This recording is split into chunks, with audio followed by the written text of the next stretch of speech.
పండుగ కాబట్టి ఇవాళ మబ్బులనే లేచి అందరు భోగి మంటలు వేసుకున్నారు. కానీ సలి ఎట్లా చంపుతుందుల్లా దినాం సలిమంటలు కాగంది ఏ పని చేయబుద్ధి అయితే లేదు. పొద్దుగాలనే లేచి పుల్లలు గడ్డి ఎదురుకొచ్చి మంట పెట్టుడు, చుట్టూ అందరు కూకొని ముచ్చట్లు పెట్టుకుంటా మంట కాగుడు. మన తాన్నే ఇట్లుంటే అటు దేశం మీది బాజుకు ఇంకెట్లుండాలే? నీళ్లు గింత సుత కదులుతలేవేందని పరిశాన్ కాకుర్రి. సరస్సు మొత్తానికే గడ్డ కట్టింది.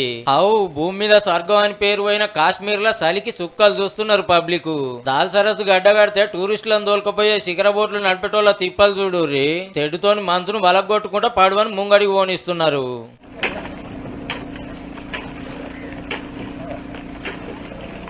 బర్పుగడ్డల మీద నుంచి పడవబోతుంటే ముద్దుగా కూకొని కాశ్మీర్ అందాలు చూసుకుంటా చిన్నగా మురుస్తలేరు టూరిస్టులు. పతేడు ఇంతే. జనవరి వచ్చిందంటే గడ్డగట్టుడే. -4 డిగ్రీలకు పడిపోయిందట మరి టెంపరేచరు. అగో మంచు మీదికెళ్ళి ఎట్లా నడుపుతున్నారో. గీ పడవ అయితే ఉయ్యాలు ఊగుతుంది పో. గీ కాకం చూడుర్రి చిన్న పడవలో పోయి పెద్ద పడవను నొక్కొస్తుండు. గీ పెద్ద మనిషి సుధా నలుగురు కూకుంటే పడవను ముంగటి కురికిస్తానికి ఎట్లా చెమట తీస్తున్నాడో.